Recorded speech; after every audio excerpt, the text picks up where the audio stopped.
Welcome aboard! We will be your guides during this magical journey into the movies. It's the perfect job for us because we love the movies. It's showtime! Ready when you are, CB! Action! Welcome to Monoreel Radio, episode number 363. I'm Sean. And I'm Jackie. And we are here this week to review and discuss Freakier Friday, the much-anticipated and highly discussed sequel to what I want to call the original Freaky Friday. But it's not, because it's been done 3 times. But I feel like when you reference Freaky Friday, most people, especially people of a certain age, meaning us, tend to gravitate specifically towards the one with Lindsay Lohan and with Jamie Lee Curtis. Oh, yeah. I mean, this is arguably the most popular... Well, I think that's the other thing. People forget this is an adaptation of a book. But despite Jodie Foster being in the first book-to-film adaptation, no disrespect to her, I think when you think Freaky Friday, you think Lindsay Lohan, Jamie Lee Curtis, and a banger pop-punk soundtrack. What's interesting, though, for as much as I enjoy, for argument's sake, the original, you had never seen that one until we reviewed it on the show, but it was definitely one that was in rotation for me growing up. I was totally target demographic. The sequel was unfortunately not one that we rushed out to see in theaters. Part of that was timing. I remember it was released the first week of August, so I was home on Long Island for a trip. And by the time I got back, we're into Summerween down here in Florida, where all of the Halloween activities and events are starting to be introduced. So we unfortunately just never made it down to the theater. But I think this also sort of speaks to bigger picture, what is happening with the industry. Disney had a slate of 10 films that were released in 2025. Part of that is because of the fallout from the writer's strike that we were still dealing with and things being pushed back. But that's just a lot to ask of the movie-going public and of your Disney audience. When a lot of those films, there were 2 Marvel releases, but by and large, so many of those films were family-friendly ones that could appeal to a wider demographic. So if you're talking about bringing a family of 4 on average to see 7 or 8 movies, that's a lot of money to spend. You could be buying park tickets for that much. And, I feel like a hypocrite saying this because I've been preaching, the theaters need business. Go see it in theaters. It's an unmatched experience. And that is all true. And I believe that and I will stand behind it. This was an instance where, yes, it was the timing, but it was also how much are we going to break our necks to get to a theater to see something where the trailer didn't necessarily hook us. Because the trailer for this, I'm sorry, it needed to do better than just rehashing and leaning on the nostalgia. Because this is why sequels get the bad rap nowadays. It's because it's a total regurgitation of what we already know. And if you're trying to hook an audience and try to make your box office dollars in a year when you have 9 other films coming out, we needed a little bit better than, oh, look, we're at it again. Well, there's a lot to digest here, and I'd like a chance to respond to all of that. Yeah, sorry, that was a lot to unpack there. To start with, the release slate, okay? Like you pointed out, 10 movies last year, but in a 10 to 12 week window, you're talking, because I believe Thunderbolts was May. I think that was early May. It was. So you're talking... That and Lilo and Stitch were both May. Right. So Thunderbolts, Lilo and Stitch. Then Elio comes out in June. Fantastic Four comes out in July. This comes out in August. You're talking about roughly half of your release schedule in a very narrow, condensed window. So that had everything sort of stacked against it. The other thing is I feel like August is a death sentence for a lot of movie releases. Specifically family ones. Down here, by the time this movie came out, kids are just about, if not already, back in school. Families are dropping kids off at college. In the Northeast, families are getting ready to go back to school. It's very expensive back-to-school clothing and shopping. It's the last-minute vacations that people are taking. It's not really the time of year that you would go and say, hey, for a family of 4, for popcorn, soda, and tickets, we're going to drop $150 and go to a movie. I think that had this been a release earlier in the summer, I think if it had been your third week of June release, I think it probably would have been far more popular. I think it would have been that summer kickoff sort of movie, right? And I think people would have been more inclined to go see it. The other thing is that really wasn't in theaters for very long, was it? When I look at the box office numbers, you can sit there and say, well, it made well over $100 million. Technically, that's a success. But that's just not what the industry is nowadays. The industry now, and it's one of the cons of the streaming service, a movie gets released. If it's not an absolute smash its opening weekend, by week 2, it gets cut down to 50%. By week 3, it gets cut down to 25%. 6 weeks later, it's on the streaming service. That's just how it goes now. So I think that this movie, unfortunately, had a lot of things stacked against it. Finally, in regards to your response to the trailer, this isn't a superhero movie. This isn't a film where you can build on a timeline and have a very natural continuation. It's Freaky Friday. How do you do a sequel to Freaky Friday if you're not doing a complete retread of the original? What are you going to do? Follow their lives after, and now you're just watching a normal, dysfunctional, angsty family? No.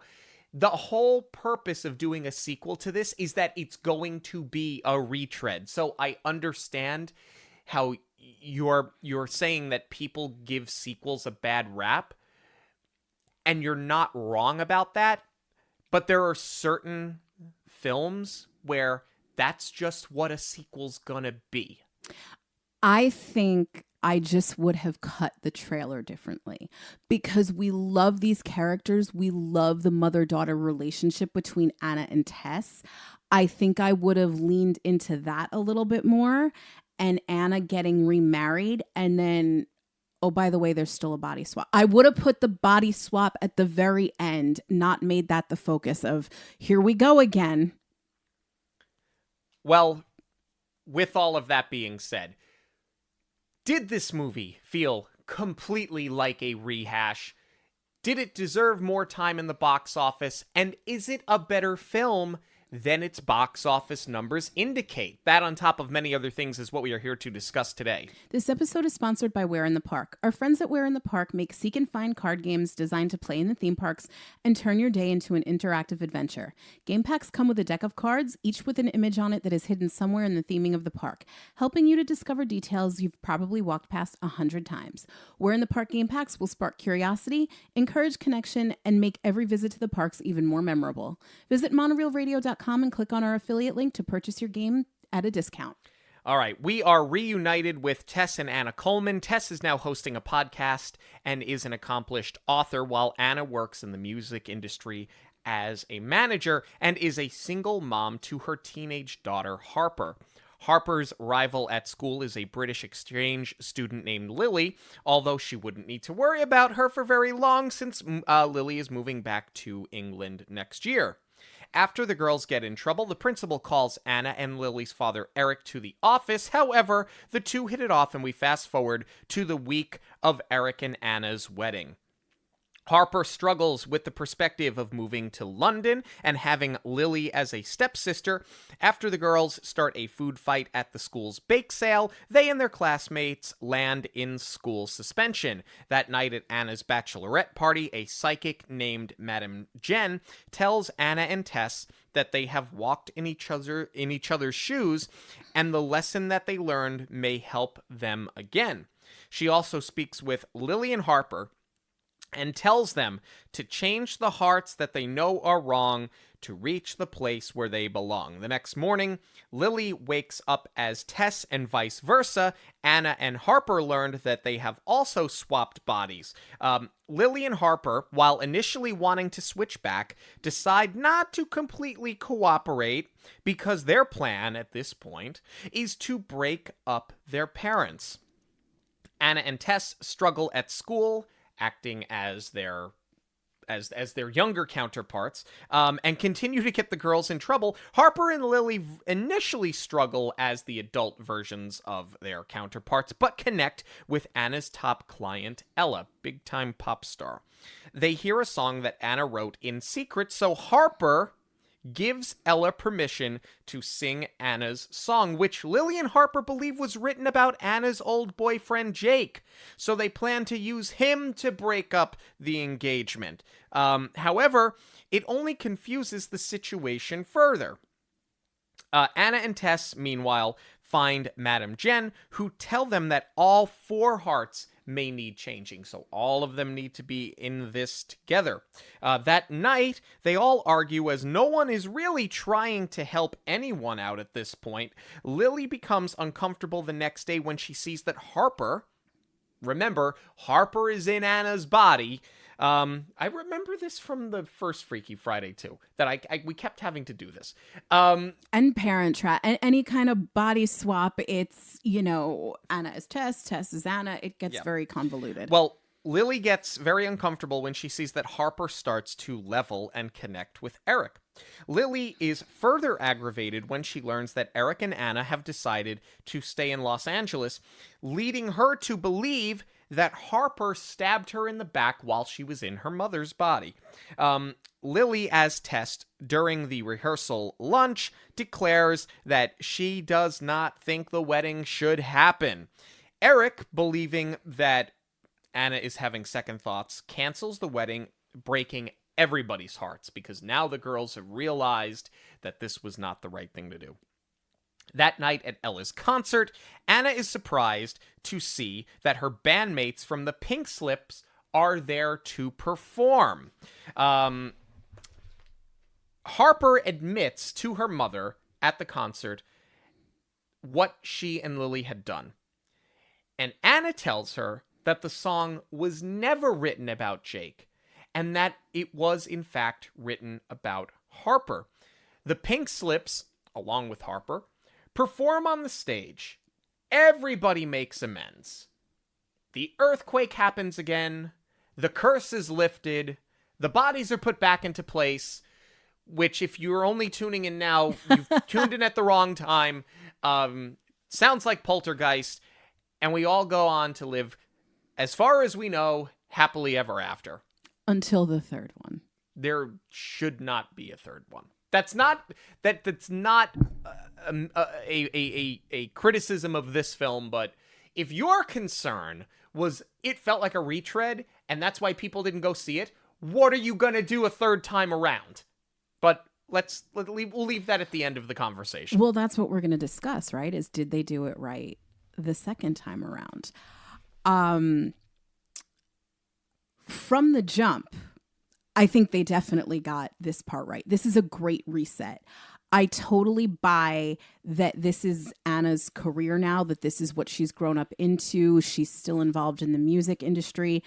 And I love this for Tess with the podcast, with the book. I think this is the perfect way to elevate her career. Like, I buy that this is where they both are completely.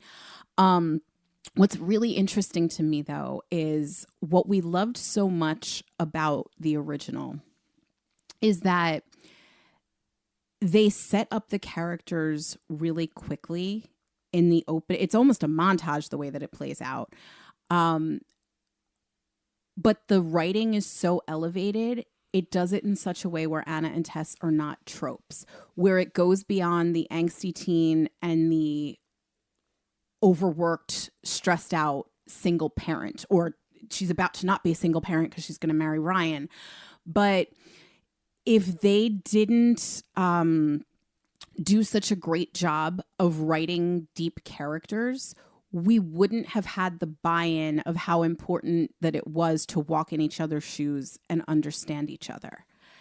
So what was really interesting to me was watching this play out is that they're doing this reset and setting up these characters as they are now, years later, but they're doing it almost through generational stereotypes where Anna is the millennial mother and she's work obsessed and she's just trying to not let it get the best of her and calm down and be a gentle parent, especially when we're introduced to Harper via a sign on her door that says, "Don't trigger me."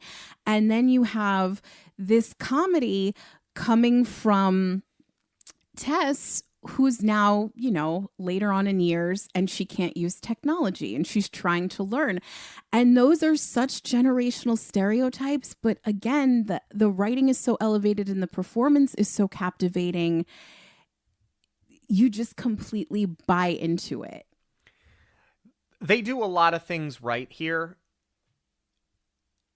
The one thing that they don't do well, because I agree with you. I think the writing, for the most part, is elevated. And I'm glad that they didn't continue to lean on this. Because when they said it twice in, 4 minutes, I thought, oh, God. They hammer home too many times too early that Anna's a single mom and Tess is here. Yes. Tess says it in the podcast as a means of kicking off today's talk topic. I'm 100% good with that. When she later has to hammer it home. Now, remember when you said you were going to be the single parent, I said I'd be here. Right, we know that because you just said it 2 minutes ago. They didn't need that moment. That was weak. I'm glad it didn't come up again. Had it been a recurring theme, had it been a recurring source of drama, I think it would have completely ruined an otherwise elevated plot. But I like where we're at. To your point, I like that Tess has elevated her career. She is doing the podcast thing, which is very much a thing of the times, which may sound hypocritical of us, but we were doing it before everybody was doing it. Yeah, I'm not doing this as a means of promoting a book. Yeah, but it makes sense. And for Anna, too, I like that she isn't the character that gave up her dream full stop because she had to raise a kid.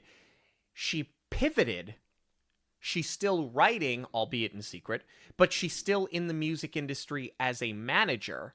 And she did it because she knew that the Pink Slips could not tour if she was going to raise a child. All of that makes a lot of sense. The only thing, and I'll just get this out of the way now, as she points out in the movie, she's 36 and a half. She was the rebellious teen. She was hip to a lot of things in the first movie, albeit maybe a little nearsighted. She's 36 and a half. I think they wrote her like she was 56 at times. She's almost too out of touch with things. Yeah, it's very much that 90s POV that your life is over after 30.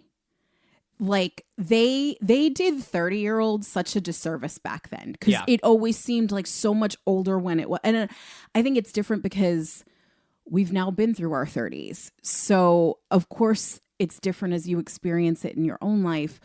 But I do think that was a generational thing. And age is looked at so differently now. Thank goodness. There's a couple of things that you've said that I want to hit on. And I'm glad that you're bringing them up now. Starting with the repetitiveness of, I supported your decision to be a single parent. You're absolutely right. That's not great writing because it's like, we got it the first time. You have to trust that your audience, even though it was in the middle of a chaotic scene and it was in the middle of a comedic beat, we still got it. we don't need to set it up again. But that being said, I wish they had unpacked it a little bit more. Yeah. Because I don't know necessarily that Anna gave up the pink slips for Harper. We see that through Harper's point of view because that's how she feels, is that she's a burden and that Anna had to make a trade to have her. But we never really get Anna's mindset as to why she made that decision. And I wish that they had let that breathe a little bit more.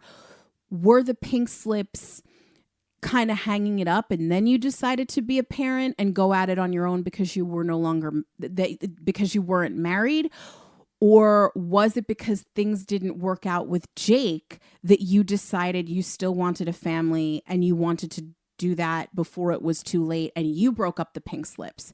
Because they're all still friends. So we don't really know what happened to the band per se. And it's a little bit of a chicken and egg of which was it? Was it the kid or the kid that made you stop performing? Or was it that you weren't really performing and you just decided to take this alternate route? And there is something to be said to when Tess says, I supported your decision to be a single parent. Can we elaborate on what that means a little bit? Like, because it, in the wrong context, that's not really a compliment. If, was Anna married and then divorced? Is she a widow? Did the guy get her pregnant, try to make it work, and then leave? Did he get her pregnant and leave before she had the kid? Like, there's too many questions, and depending on how the circumstance played out, oh, that's nice you supported her having your grandkid. There's too many questions that I think are left on the table because we don't really know what happened. No, see, I think for as much as they don't delve into that aspect of it, I still think it's pretty clear that she used a donor. I think they made Anna own this decision of, I want to be a parent and I'm not married, so I'm just going to do it myself. And I love that. I love that we're writing, a female empowerment story here. However, like I care less about where's the dad of it all and more about why did you feel like you had to choose between your career and a child? Because we see her struggling with both, but like that's kind of a decision that women are unfortunately forced to make, whether they are single or married, or like if the dad is staying at home and it's still a societal pressure that is put on women where they feel like they have to choose one or the other. But what I do think they do a great job of is where Tess falls in this, because it is coming full circle. And I think that is very realistic of how, when you were a kid, like you'd go to your grandparents and if they watched you when your parents weren't around, I'm not going to say it was a free for all, but you got away with a lot more. And when we think about where Tess was in the beginning of Freaky Friday, she was the uptight single parent. Right. That was too stressed out and wanted order. And she was trying to wrangle 2 kids at that point. So now we see her as the chill one, which again, I think is very realistic because I feel like that's the relationship that kids, if you're lucky, have with your grandparent, where they're more of your friend because they give you back at the end of the day. They're not the one who has to deal. They don't have to be the disciplinarian. So I like that we see Harper does have what seems like a closer relationship with her grandmother than she does with Anna, and she feels misunderstood by Anna. Sure. All right, let's move on here though. The pacing is good. It gets us up to the point where Eric and Anna are going to meet each other at the principal's office. Contrived? Perhaps. But the principal is so off the rails that I'm going to buy into it. Is it realistic? Of course it isn't. but it's just so well written and it's just so funny because the performance is so good that I'm here for it. It's so good. This is where this film really grabbed me, because when Anna and Tess drop Harper off at school, we get the call back from Anna of make good choices. And I was like, okay, here we go. It's a little tongue in cheek that we're getting this line through Anna now, but we're still rehashing quite a bit. And then you get the meet cute between Eric and Anna. And I was like, oh my God, we're just going to do the whole thing over again. This movie is going to be the courtship. It's going to be the sisters not getting along, and they're going to switch bodies days before the wedding, which is essentially what ends up happening. But I love that we don't have to see the whole courtship play out with all of the arguing, trying to stop it before it has a chance to get off the ground. I don't even mind that they made this happen very quickly, where it's, you know, like a 6-month relationship. And this is also where I was sort of led to believe that Anna has never been married before, because the bachelorette party is such a big deal. They're all rooting for her. I think it's, you know, this is her first time doing this. I love that we get the wedding on October 3rd. That is such a nice wink and a nod to arguably Lindsay Lohan's biggest role besides this. That's the date that is mentioned in Mean Girls. So is it too on the nose, though, that Harper and Lily are just each other's top rivals? I know you have to sort of amp it up a little bit, but is it a little too contrived? Could it just be social difference? Could it be preppy foreign exchange student doesn't understand dirty hair surfer kid?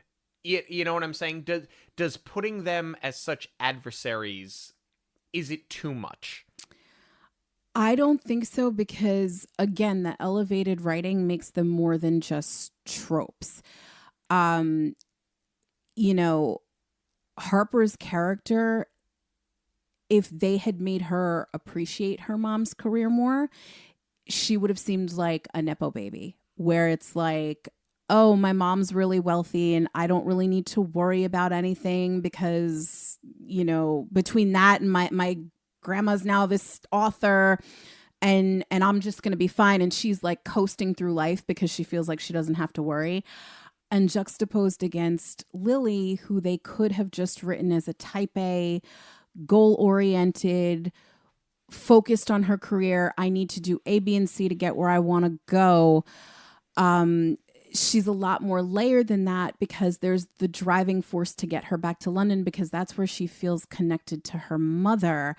I think if you didn't have that added layer, then yes, it would have felt so contrived.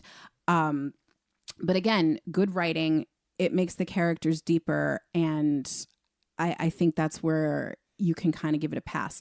The only thing that I do bump on a little bit, I wish we would have gotten Harper's POV a little bit more about what it's like growing up without a father. And does she feel like that's something that's missing? Because here you have Eric entering the picture.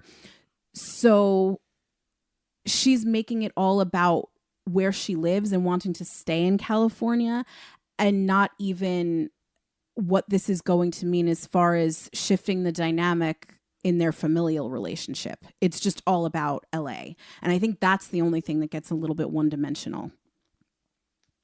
Yeah, because her whole thing is she doesn't want to go to a place where she can't surf. I mean, that's really what it's about.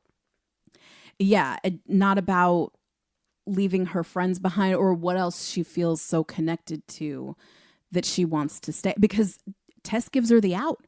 Yep. And I wish they had leaned more into that. You know, Anna was earlier teens when Tess got remarried. These girls are what, 16, maybe even 17, maybe a bit too old, but like you have a year or two of high school left. Like everything is going to change in 2 years again anyway after you graduate, whether you go to college or enter the workforce. That never gets acknowledged. And because Tess gives her the out of you can just live with me, like, yes, is that going to be hard for Anna? But it's a couple of years, and then she might not be living by you anyway. Okay, can I jump? I didn't want to jump, but I'm going to jump. Because this is, like what you just said, hits the nail on the head. These girls are, at the youngest, 16 years old. I got the feeling that they were closer to 17 because they're supposed to be going back to London, right? And Lily already has her eyes set on the fashion school that she's going to when she's out of high school. Yes. So, I mean, yes, you start thinking of college about 2 years out. To your point, you can suck it up, do one more year, finish high school, and then you can go back and go to the school. Nothing says that because you're in the United States, you can't go to the fashion school in London. Yeah. The bigger problem here is that later we have an entire thing dedicated to the girls trying to bomb the immigration interview with Eric and Anna. So they've already left it on the table that dual citizenship, we haven't exactly figured out where we're going to live. That's on the table. Yet Eric just opens a brand new restaurant in Los Angeles. Yeah. He doesn't go there to be the executive chef. He goes there to open it and names it after his daughter. No chef is going to go to the United States to open a restaurant and literally turn around 6 months later and leave it. You are putting down roots. I think they said he has multiple restaurants. Right. And that's the other thing. They kind of gloss over that because if you own multiple restaurants, you're traveling for the job constantly. Right. So again, if you're constantly on the road, Lily could have been anywhere that she wanted to be if you're always upping and leaving anywhere. I think they didn't do a lot of exposition as far as the logistics of it all, but I think maybe we needed a little bit of a throwaway line of that he's looking for something more stable with his wife out of the picture. And again, we don't really get a timeline for how long she's been gone. I think that could have gone a long way also. Yeah, I think they have like the blink it and you'll miss it moment where he's on the front cover of a culinary magazine. So it's just like, oh yeah, he's a somewhat famous chef. And then you move on. You know, like, I feel like they rushed through too much to get to the body swap. I think that we could have spent, if we would have had 5 less minutes in their day-to-day life with the body swap and spent 5 more minutes fleshing out their backstories a little bit more, it may have clarified some of these questions. And instead, we get a food fight, which I will say, though, this is another instance where this film kind of subverted expectations because the way that it's shot and cut, it is sort of a fresh take. I mean, this happens in so many kid movies, right? There's always that moment of they break the fourth wall, they scream food fight. Here they do it with the mime first, which was kind of funny. But the way that they're playing this out like a war zone with the slow motion and the speed ramps, it was very funny. And all the while, it pokes fun at LA again. And I love that this movie was not afraid to do that because I feel like comedy has gotten so cautious nowadays of, well, what if we offend this person? What if we offended this person? I like that they kind of, it's a social commentary on LA. And you know what? Take the dig. Poke fun at the place that managed to lose the film industry. They're doing it through the morning announcements with the laundry list of what's being served in the cafeteria. And it's got to be gluten-free, allergy-free, every kind of free to address the needs of every kind of dietary restriction. And here, you know, they're trying to give us that push and pull of test-baked cookies. They're chocolate chip. They're very standard. And Eric is sending Lily with these gourmet pastries and everything. This is LA we're talking about. every kid would be coming in with gourmet pastries. That's the norm there because their parents aren't taking the time to bake for them. They're outsourcing this to their assistant, and the assistant goes and gets the pastries from, a renowned bakery or whatever. That's the reality of it. So I kind of wish that they had leaned into that a little bit more. Not that the pastries that Lily had are too hoity-toity for the school, because that I don't buy. They're too hoity-toity for Harper, the surfer. Is it too childish, though, a food fight? Given their age. Because I can tell you this. When I got to high school, there was never a food fight. No, we never had a food fight either. But I think this is going to sound silly, but they figured out a way to elevate the food fight because Harper doesn't just go for Lily's face initially. She does it for her clothes. The subtext of I like that. Yeah. I love it because Lily is obsessed with fashion. So Harper hit her where it hurts. She dealt from the bottom of the deck with that one. I think where it goes over the top is when the principal gets pied. Yeah.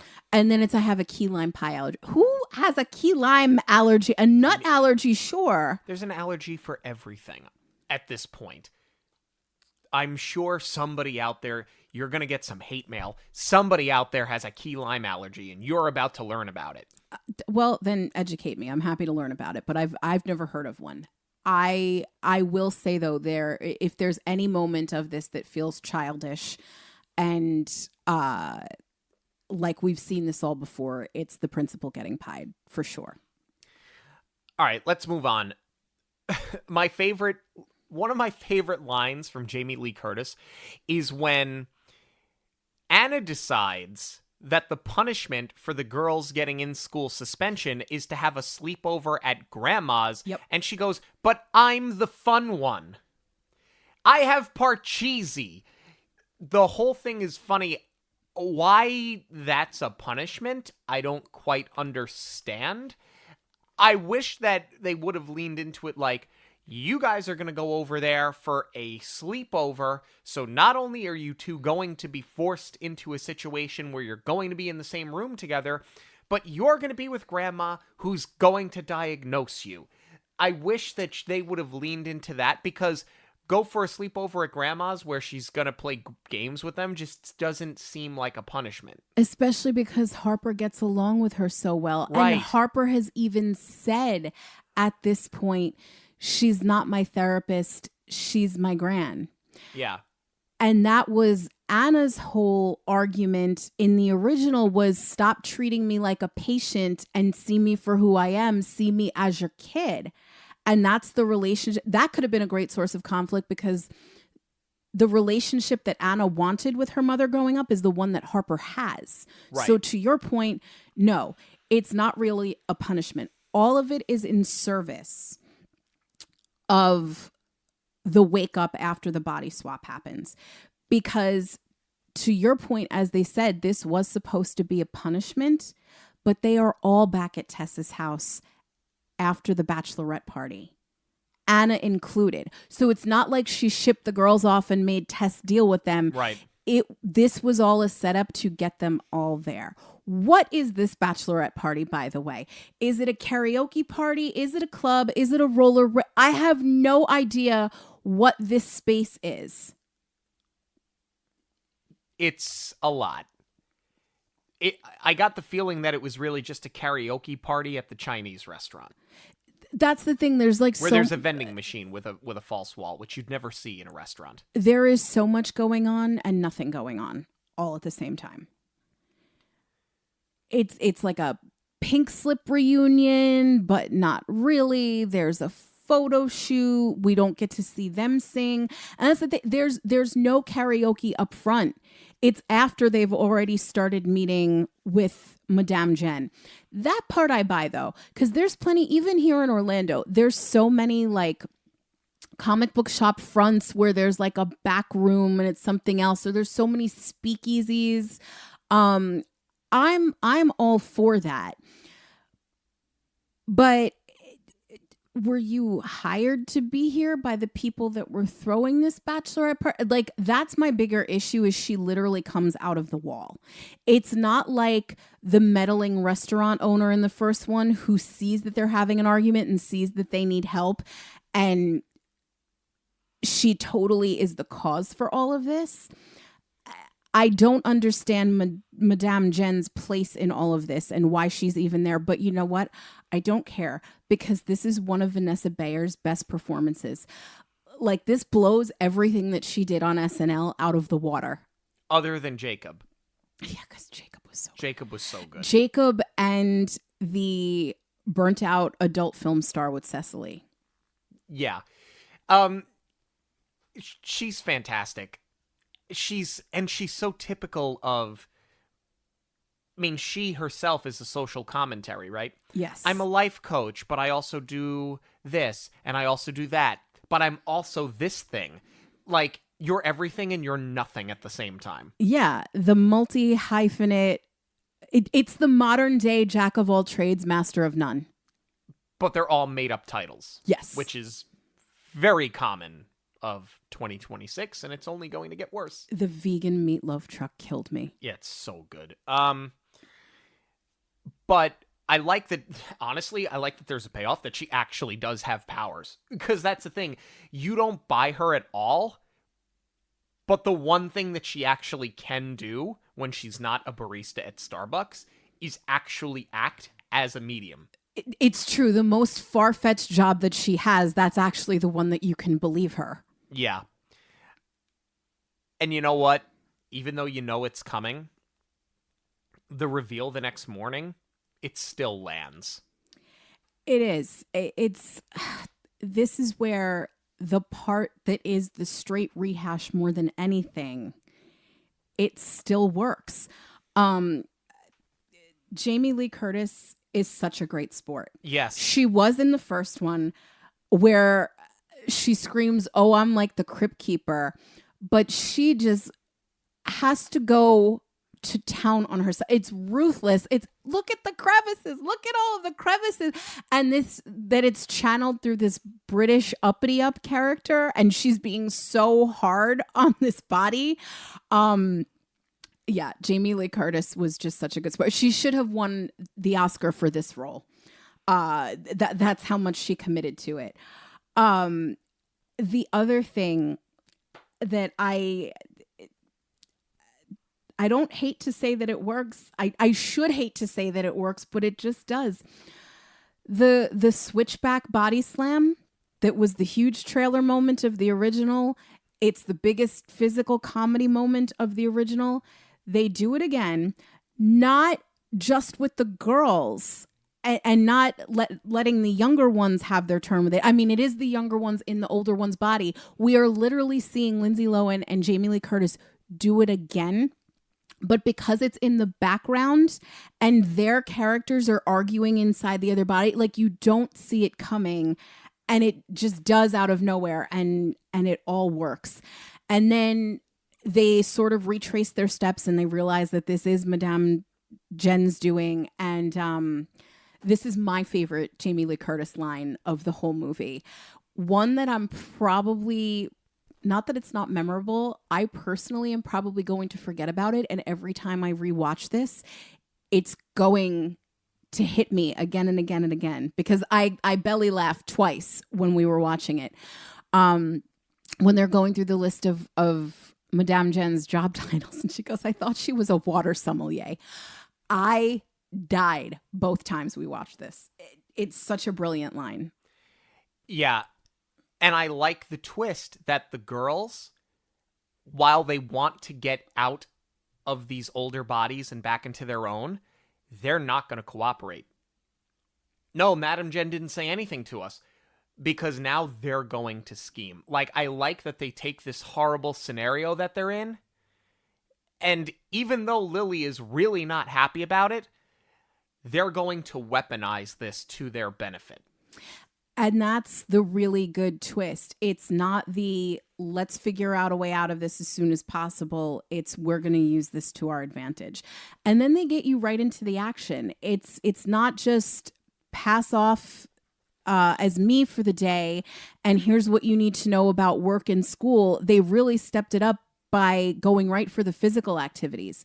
The dance lesson for the wedding, and then the pickleball championships, again, hysterical.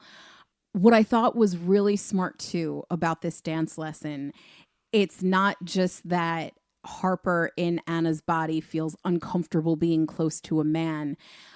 They're trying to figure out what dance works best for them. So we go to the golden standard of Dirty Dancing. Harper is too young to know about the lift and what her cue is in this moment. So they tell her to run, and then she runs away. Yeah. It made me feel old, but it was funny. That's what made you feel old.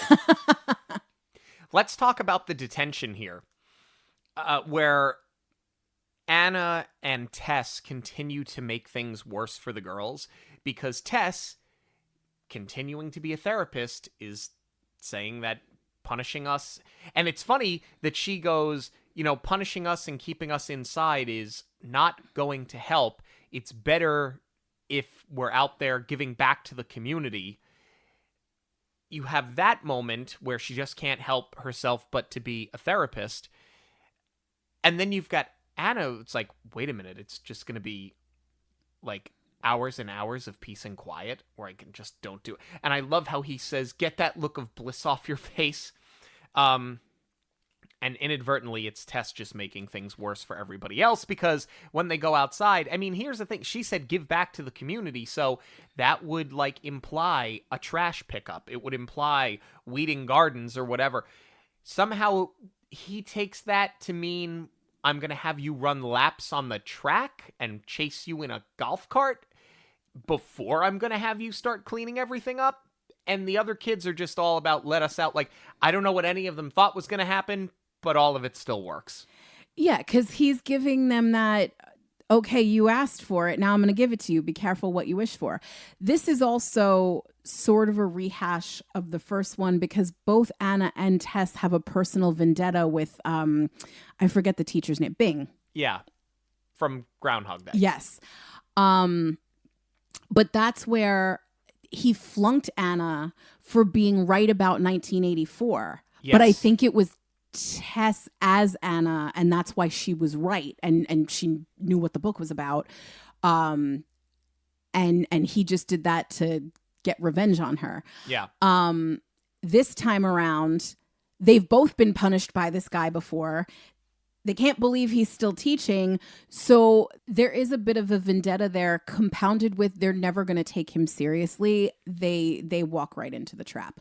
What's really good about this whole Act 2 section is the pacing. There are so many scenes, and there is so much to cut back and forth to and from. I think the pacing works really well, because now we have to see Harper go to work as Anna and be a music manager, and she clearly has no idea what her mother does. And that's part of the arc. It's part of learning and appreciating her mother, and it's, wow, she actually has a cool job. But this is where the stakes are raised, because Anna and Tess's day has a lot more consequences than the real Anna and Tess having to go through the day as the girls just to get through detention. The pop star Ella is having a meltdown over a breakup. Again, another social commentary about the way celebrity relationships get played out in the public eye. Again, we get an amazing cameo from Elaine Hendricks, calling back to Lindsay Lohan's Parent Trap days. I love that they put her in here. I love that she gets to be sort of that Meredith character again, where she's a little intense. That scene was really fun. And then there is a really good plot point where Ella wants to perform Anna's song that she wrote. There's a lot happening there, because this is actually a song about Harper, and Harper realizes how talented her mother is. But then they realize that they can sort of use that against her as it pertains to Jake. This is where it goes off the rails a little bit. The whole Jake thing is kind of ridiculous. I sort of wish I appreciate that they got the whole cast back top to bottom and then some, but I sort of wish Jake was like a larger than life figure in the girls' eyes, and they held the cameo for the very end where maybe he just comes in to bust up the rehearsal dinner. I feel like they reduced the character by making him hung up on Tess the whole time, because it was never Tess that he was really attracted to. It was Anna in Tess's, it was still Anna's personality in Tess's body. And now they just make things weird and awkward. Well, the other thing is, because he follows her on Facebook, and because she was signing what I believe is pink slip memorabilia for quote unquote the silent auction. Yeah. It's very clear that they're both very still present in each other's lives. So he's not like in some far off place. He's not some far off being. He's sort of just a klutz that owns a record store. But it seems like they're still socially connected and they're still friends, that she can just pop over to the shop, sign this memorabilia that she was supposed to sign, and just continue on and keep doing him a favor. I just find it hard to believe that Harper had never seen him before, that she wasn't familiar with him, that they had to look him up. He just seems like too much of a familiar face. And to your point, they could have held it until later on. Right. Look him up in the database of old people is what they call Facebook. That one hurt. Whatever gets the 15-year-olds off of there, I honestly don't care at this point. I do agree with you, though. Yeah, I find it hard to believe that he wouldn't have been a presence in Harper's life. But I don't like that they sort of wrote themselves into a corner, because they're making it seem like Jake was with Anna the whole time when that was supposed to be her first love. It makes it sound like he was with her to get to Tess, and that's what he ultimately wanted. Right. And that's not true. It was, there was a little bit of a Mrs. Robinson element to the first one. That's a Graduate reference for our really young listeners that nobody's even going to know what that means anymore. Yeah. Unfortunately. There was a little bit of that, but what he was attracted to about Tess was because Anna was in her body.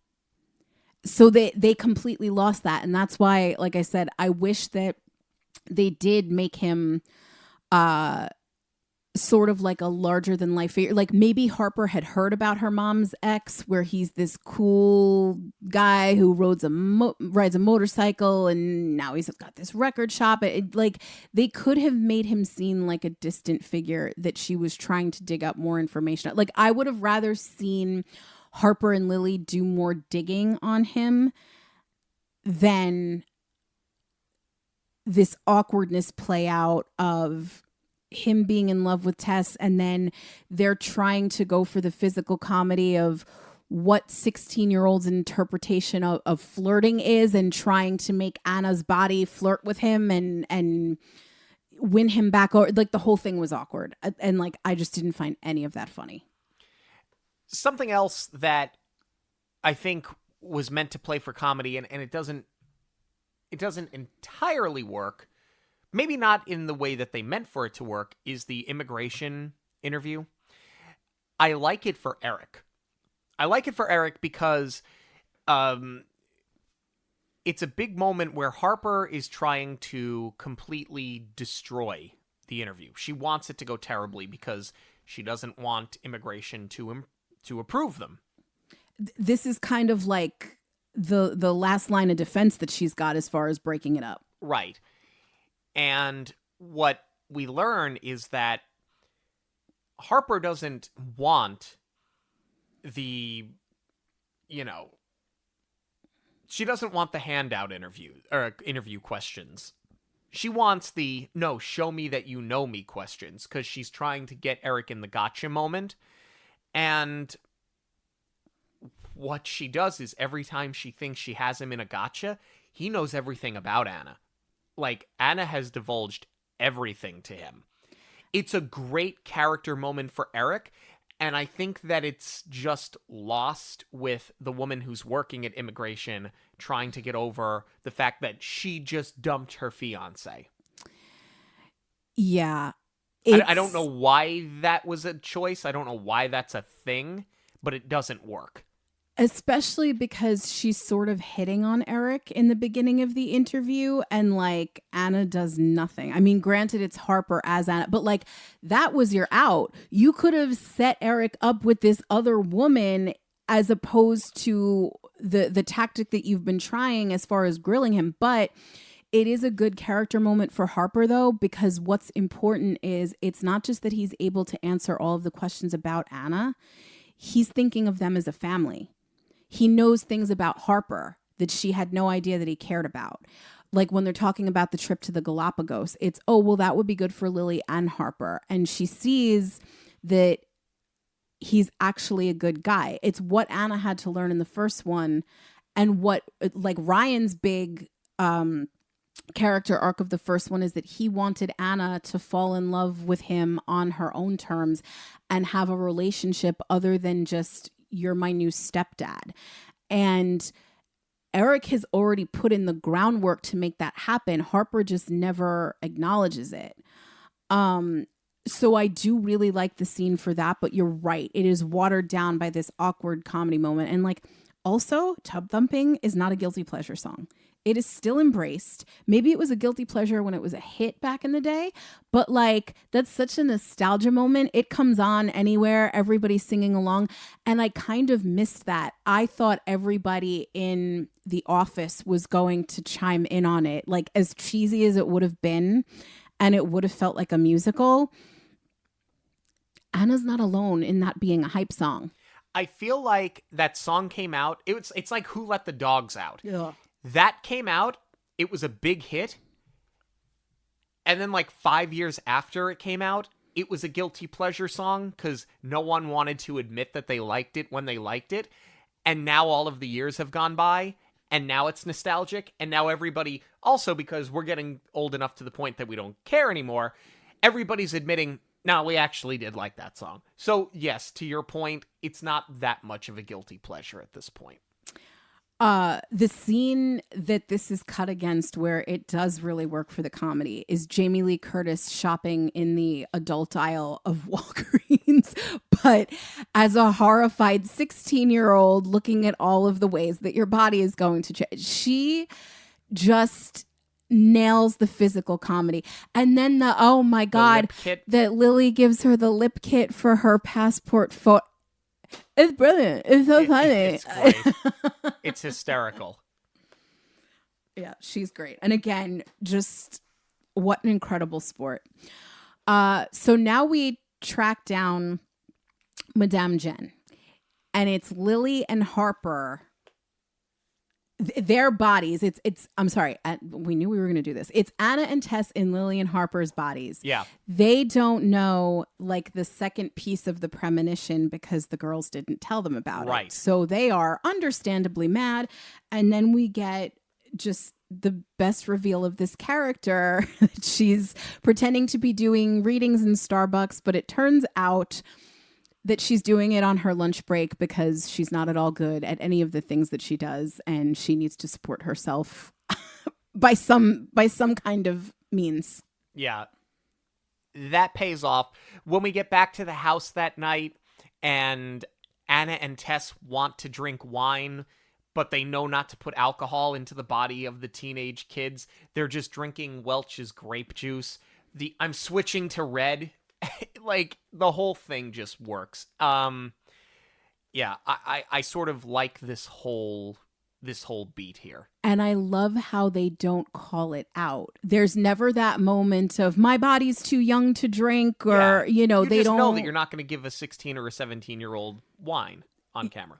But they hold that reveal too. They're just sitting there with the glasses. We're watching children drink, and it's not until after when she says, I'm going to switch to red, that she holds it up. It's very subtle, but I love how the whole thing plays out. And then you get the surfing scene where Lindsay Lohan is out there surfing, right? Good on her. And it leads to this big moment with Eric, and naturally, Lily is going to see the two of them talking. She had no idea what they're talking about. She sees it outside of the bedroom window and immediately gets very suspicious. Prior to that, there's also a really great bonding scene at the beach where it's Tess and Anna's bodies, but it's the girls actually bonding for the first time, where they start to open up to each other. But here is where we should have unpacked Lily's mom a little bit. Harper gets to the bottom of it. You know, why are you so stuck on going back to London? She says it's because of her mom, and she extends the olive branch. Do you want to talk about her? And Lily's like, I feel like that's giving away what I have of her. And like, that's, you know, that's totally fine if that's how you're processing your grief. But like, we're not in reality. We're in a movie. I need this part of your character to understand why you care so much. Like what, like, of course it's your mom. Of course you love her. Of course you want to go back to where you feel connected with her. But your dad has given you this amazing life full of amazing opportunity. He's named his restaurant after you. Like, what more do you want? What are you so hung up on? What was it that you love so much about your mother that you just need that? And like, what is stopping you from moving on with your life? You know, which is the healthy thing to try and do. I just wish we would have gotten more of a bonding moment over that. Or like, then Harper opens up of, you know, it's hard. I was raised by a single parent. Granted, it's not the same situation. It was a choice. Like, this could have been a deeper, more meaningful conversation. Yeah. All right, let's talk about this rehearsal lunch in the new restaurant where everything falls apart. I love this set. I'm obsessed. I don't know if they built the rooftop restaurant as a set piece or if that's a real location, but absolutely gorgeous. I love it. Now, Jake arrives. Eric is obviously very upset that Jake has arrived. But I think the moment that works best is, obviously Eric thinks that Tess is disapproving of the wedding and that she does not want the wedding to happen. And yes, it is Lily saying all of this in Tess's body, but I don't think Lily is trying to be Tess. I think Lily forgets who she is for a moment, and Lily is speaking as Lily through Tess's body. I don't buy that this is a part of the ruse. I just think that Lily has snapped at this point. Oh, yeah. I think that that's 1,000% intentional because Lily was the last to know. You know, Eric told Anna he made the decision they're going to stay in LA. Harper knows. Lily was the last person to find out. And the way that she finds out that he's seeking counsel from who he thinks is Tess about how to break it to her, that's a double insult. You're going not to Tess as, hey, we're all going to be a family. What do you think is the best way to handle this? It's, as a therapist, how should I tell her? So Lily is feeling all the feels, understandably. I think Jamie Lee Curtis is great in this scene because she is delivering this as a 16-year-old having a meltdown. I think she's even better in, you know, after we've taken a beat, after we've all gone our separate ways, when Tess as Lily goes to talk to her, because she's got that arms folded, closed off, emo teenager. You know, she's just projecting, don't come and talk to me. Like, again, Jamie Lee Curtis's physicality in this role is unmatched. Well, it is matched by Anna in Harper's body. This girl carries this scene because she's got to play having her heart broken with her one shot at true love through a teenage body with all the emotional range of an adult. She's incredible. Yeah, we're going to talk about the cast in a few moments here, but it is a big moment for all of them. And then we get to this point where we think Ella's having another meltdown. We need Anna to get to the venue where Ella's kicking off her world tour.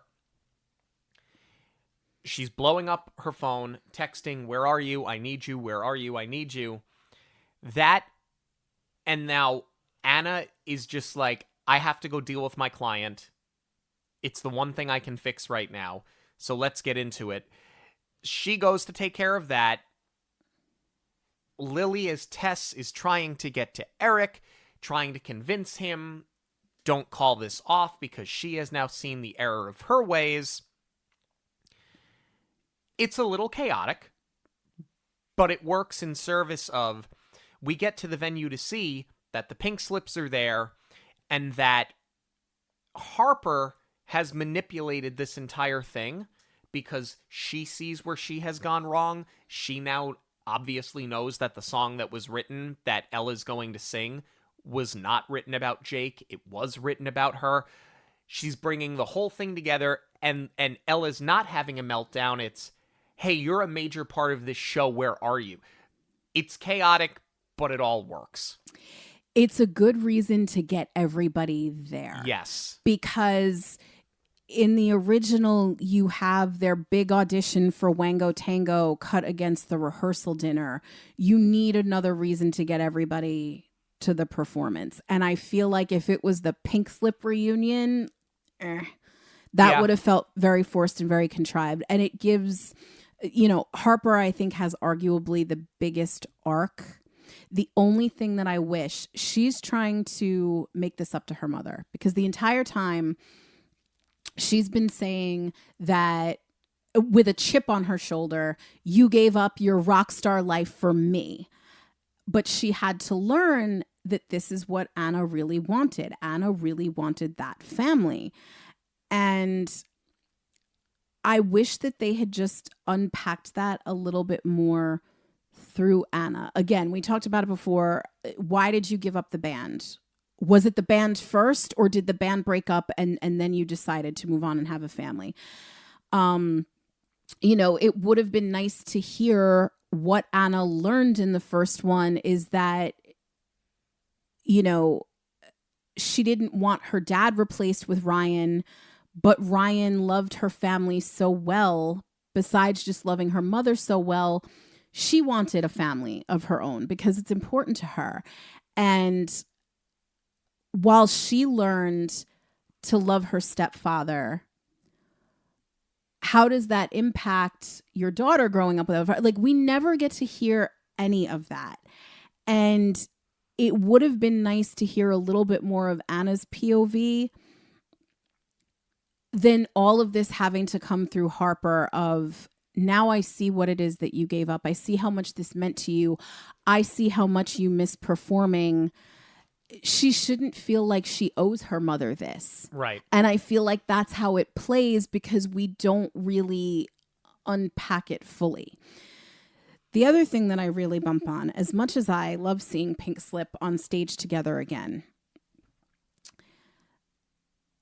you have this moment where they're going to sing Anna's song as a duet. I love that instead of getting the total rehash of, I'm going to be off stage playing the guitar for you, just strum along and make the faces and look like you got it, they actually bring her out. But what we're doing as far as the cinematography doesn't really work here, because you have, this is the moment where they're going to learn from each other and switch back. You have to build to it. So we're shooting all those glances to each other of, I'm learning from you. I understand you. I see you. I appreciate you. And everybody else is just kind of standing around on stage, not doing anything. Ella included. This is her concert. This is the song that she wanted to sing, and they don't even have her on background vocal or harmony. So the whole thing, you've got 3 people standing on stage awkwardly while this is going on. And like, you could have had them all chime in as one big girl group and shot this as a music video and still got what you needed as far as we've earned the switchback moment. it wouldn't have felt as cheesy as a musical where everybody magically breaks into song and knows all of the choreography, because Ella wanted to sing this song, so she's learned it. She knows it.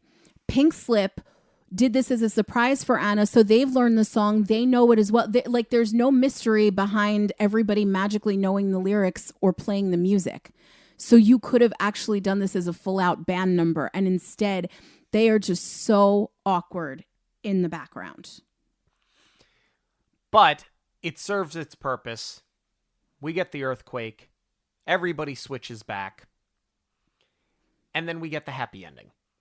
And you get the banger Pink Slip song. I mean, honestly, I didn't care hearing it again. Just because it's so catchy. It's so good. It's been stuck in my head all week. But the only thing, again, is it's kind of awkward because Ella doesn't join in until the end. I don't know if this was maybe overwhelming for Lindsay Lohan because she had such a promising career as a young actress, and we've talked about this, is the way that her parents have exploited her. I think trying to transition that into a music career is what really did her in as far as getting into the lifestyle. It looks like it's painful to do this guitar solo. It doesn't look like it's nostalgic for her at all. Is she hyper focused? Yes. But I feel like she's not in character at all. It looks like she's in her head. And then you have poor, I forget the actress's name. We'll get to it in a second.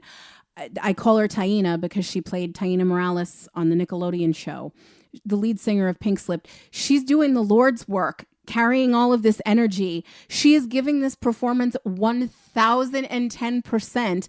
And then you have the bassist for Pink Slip who, okay, it's a bassist. You're going to stand there and make bass face and strum.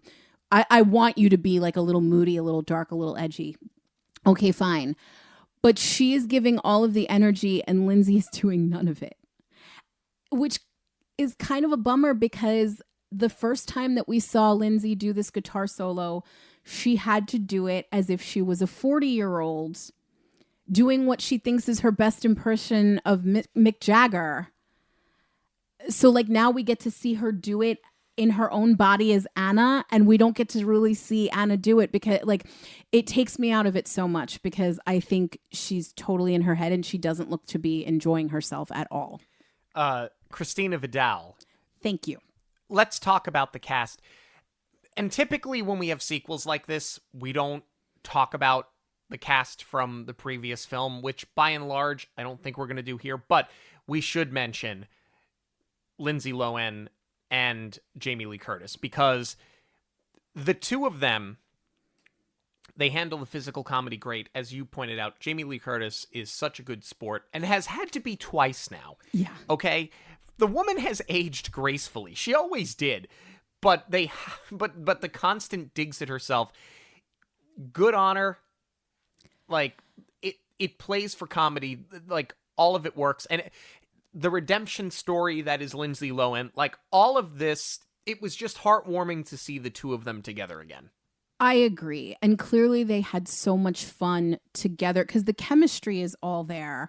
I think a lot of it is Lindsay is happy to be in the place that she's in right now. I think Jamie is championing that, but they clearly had fun together. Like the scene where they're in the convertible, they're laughing when they're supposed to be screaming. They obviously had a lot of fun. And to your point too, not only is Jamie Lee Curtis a good sport, I think she did more physical comedy in this than she had to do in the original. Yeah. In the original, she had to posture her body language as a teenager. Here, she's now it's been what, 20 years? They've got her crawling around on the floor of a record store in an outfit that is quite revealing, but she looks great. Yeah. So amazing. She's an amazing sport. All right. Getting into our new cast here. Julia Butters plays Harper. She handled, the teenage girl thing just fine. But to your point, and the same can be said of both of them, I think, she handles Anna's role really, really well. She nailed it. She did. This is a really tough thing to do with these body swap movies. And if you don't rise to the occasion, you're going to drown in the rest of the cast. But she was able to hold her own against the heavy hitters. I loved her as a teenager because she elevated the performance beyond just moody, emotional, and misunderstood. She did really round it out with some depth, but the best moments are when she nails Lindsay's mannerisms and delivery. And like, I totally bought that Lindsay was in her body, but especially that scene where Eric calls off the wedding and she's got to get her heart broken. Like, God, did this kid give the performance of a lifetime. Sophia Hammonds plays Lily, and we discussed her previously in the remake and the sequel to Under Wraps, which went to Disney Plus. I buy her with a British accent. She's from Pasadena, but I buy at first because she's so convincing. I said, "Oh, I didn't realize she was British," and then I looked and I said, "Oh, she's not. She's just really talented," and we knew that from Under Wraps. She's gonna be a star. You can see she's got the makings of a superstar. We were very hard on the character in Under Wraps because she was a know-it-all, but that was like a clear path to getting this role as Lily, because Lily has to come off that holier than thou way. So it's very clear to see where she was able to land this part.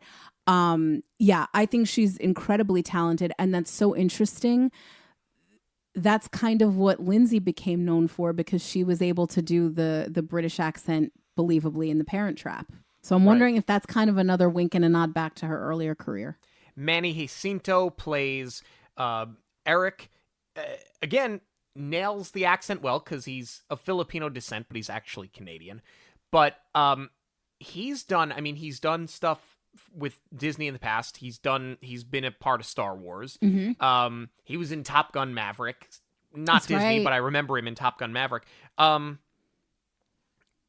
What I love about him is that he could have easily played it as the stepdad, like the Chevy Chase thing, the stepdad that's trying too hard to level, the one that's trying to be the cool one in the relationship, and he's not. He's a still waters run deep. He carries a lot of emotional baggage that until he's pushed to his limit, you don't ever see. It's a very nuanced performance. It really is. And given his vocation too, you'll be the first to tell anyone, opening a restaurant, no easy task. I like that they didn't lean into he's work obsessed and threw himself into that after losing his wife, and didn't have time to relate to his daughter or get to know the daughter, his future stepdaughter.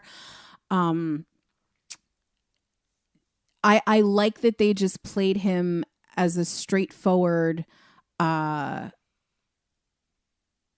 caring guy who just wants to put a family together and wants what's best for the people that he cares about. I love the relationship that he has with Tess on his own, because that was something that they did sort of have to work through, because Tess was the one helping Anna all of this time. And that's another dynamic that's going to shift, is now that there's another parent in the house, he has to have a say in how his kids are being raised. And Tess does interrupt him a lot and undermine him a lot. So he is very much like Ryan in that way of, I'm just going to let this all happen. And I'm going to fit into my role where I can without just completely taking over and taking charge. But he steps up where it's important. And I love when he calls off the wedding, it's because he's putting his child's needs first. It's not just, you invited your ex-boyfriend here, I can't do this anymore. Right. It's the whole picture where he can't bring himself to do it. And I think for this type of character, he gave it an emotional range that I really wasn't expecting to see. Certainly more so than Ryan has in the first one. Yeah, Vanessa Bayer plays Madame Jen. It's one of her best performances. There's not much else to say here. If you have not seen this movie, watch it for her. It's incredible. She's absolutely amazing. She is so funny. Ex Mayo plays Principal Waldman, scene stealer. She was a staff writer for The Daily Show, and it shows you can tell where she improv'd a lot of things, and they just let her go with it. Calling the restaurant to set up the first date after she's given up on, we can hang out as singles together. Yeah. Just the descent to giving up on life after that because she's watching the sparks fly. It's brilliant. A brilliant performance. She does so much with such little screen time. Yeah. Final thoughts on Freakier Friday. I'll let you go ahead and go first. So I know that there was a lot of, I wish that they had done this. I wish that they had unpacked that commentary from me. But please don't misunderstand how much I thoroughly enjoyed this movie. This has me eating my words about what I said about the trailer.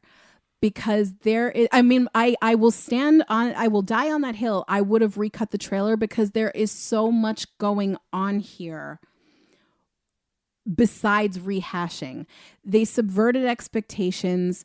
They gave us as much depth and heart as the first one and managed to repackage it in a way that feels fresh and of the time. And the humor is just top tier. I dare say I think this was even funnier than the original. They knocked this one out of the park, and I can't tell you how much I enjoyed it. I will absolutely be rewatching this one. Is it a retread? Yes. Could they have done anything different? No. If you're going to do a sequel to Freaky Friday, this is what it's going to be. Could we have dialed 5 minutes of zany away to give us 5 more minutes of backstory where some questions would have been answered? Yes. Would that have made for a better movie? Yes. Was this a bad movie? No. This movie is exactly what it was supposed to be. It's a popcorn flick, fun romp, under 2 hours that you can just throw on and laugh. I think you're right. I think it's funnier than the first one. It doesn't exceed my expectations, but it's not below my expectations. It's right where I expected it to be, and that's not a bad thing. Not everything needs to be a social commentary. Not everything needs to be a mind meld. Not everything needs to be innovative. Sometimes a movie just has to be funny. And in a day and age where comedy is sterile, this one isn't. And that's what I loved most about it. I think that this movie has rewatchability. I think that this movie is a ton of fun. I think that this movie is better than its box office numbers would indicate. Do we need a third? No. We do not need to do this a third time. I will say that. We don't need to go about this and tell the same story a third time. Leave it where it is. It was fun. You do it 3 times, I think it's too much of a good thing. But we are interested in knowing what you have to say about Freakier Friday. You can let us know on all forms of social media at Monoreel Radio, or you can send us an email, monoreelradio@gmail.com. News of the week is coming up, but first, a quick break. Now that we live in Florida and spend a lot more time in Disney World, you know that we love to share our park experiences with you, especially in our dockside chats. However, telling you about our personal experience during a park day while sipping on a margarita is not the same thing as getting travel advice from a professional, which is why you should reach out to Jackie when planning your next vacation. Her assistance is complimentary, and I promise she can tell you a lot more than where to find the best margaritas. Visit monoreelradio.com/travel to join us in sunny Florida. Cheers! While we may have just started 2026, it is never too early to start planning for summer of 2027. And certainly that's what Disney Cruise Line wants you to do, because they have released their itineraries for next summer. Yes, with Disney Cruise Line, it's a little bit different than other cruise lines where sometimes you get a last minute deal.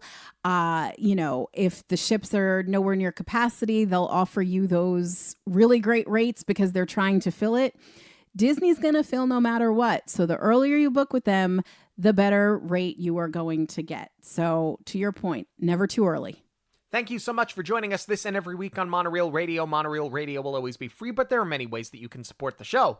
Please give us a rating wherever you listen to podcasts. Join the conversation on social media at Monoreel Radio on all major platforms. Share your favorite episodes with family and friends who may enjoy them. And of course, book your next trip with Jackie. Links to everything can be found at monoreelradio.com. We all get one story. Make yours a magical one. On behalf of Monoreel Radio, we'd like to thank you for joining us. We'll see you at the movies, the stuff dreams are made of.